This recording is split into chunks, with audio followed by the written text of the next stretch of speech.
nowadays technology has really enabled people to personalize their music listening. You can really have the entire music collection. You have the entire world of music literally in your pocket at all times. And so what that's allowed for is people to sort of go off on their own thing. They listen to what they're listening to and what their friends are listening to, and that can be very different from what someone else who lives 2 minutes away is listening to. So everyone kind of does their own thing, and that's allowed sort of things to really fracture.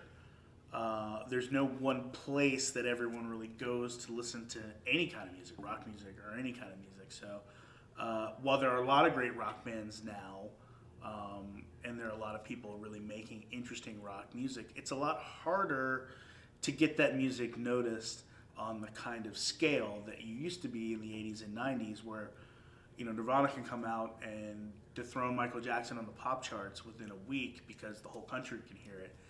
Nowadays, you can make a great rock record, but it can take a little more time to find it. That's probably the main difference.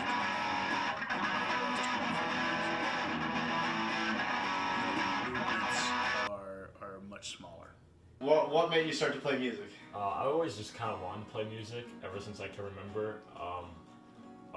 It was always just an attraction to guitar. I don't really know what sparked it or anything, but just kind of my earliest memories are me trying to imitate Elvis, and then from Elvis, I learned about AC/DC and kind of got obsessed with rock and roll. So I've just always wanted to play.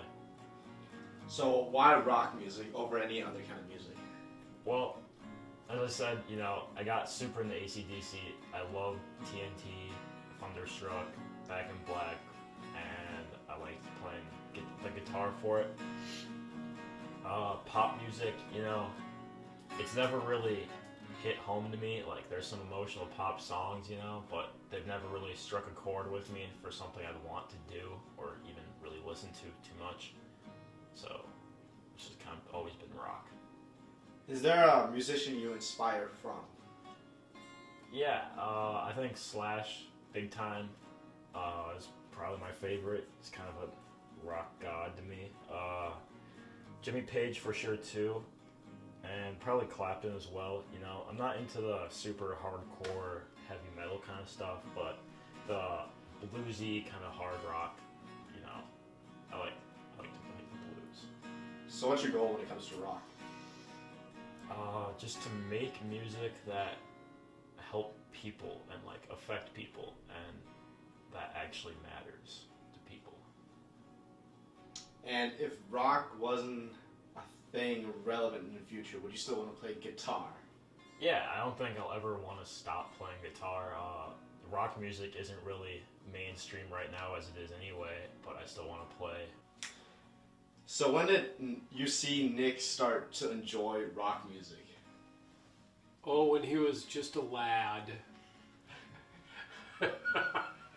No, actually, probably when he was about 5 years old, he would listen to all kinds of classic rock. We kind of introduced him to Zeppelin and Skynyrd and a few of those, Allman Brothers. And he enjoyed that a lot more than the techno crap that was available at the time. And when did Nick get his first guitar lesson? His first lesson? When he was 15.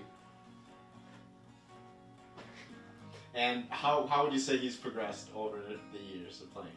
Actually, it's kind of amazing to listen to him because he, started off and it sounded just, screechy and scratchy, and now you can, you recognize the songs that he's practicing. So he's come a long way in a short period of time. Do you hope he makes it in music? Or do you have another career choice? No, that's what... My kids are all taught the same thing. They do what they enjoy, not what I want them to do or what their mother wants them to do. It's their lives, not ours. So that's what we preach to the kids since they were little. And that's the deal. It's whatever they're passionate about.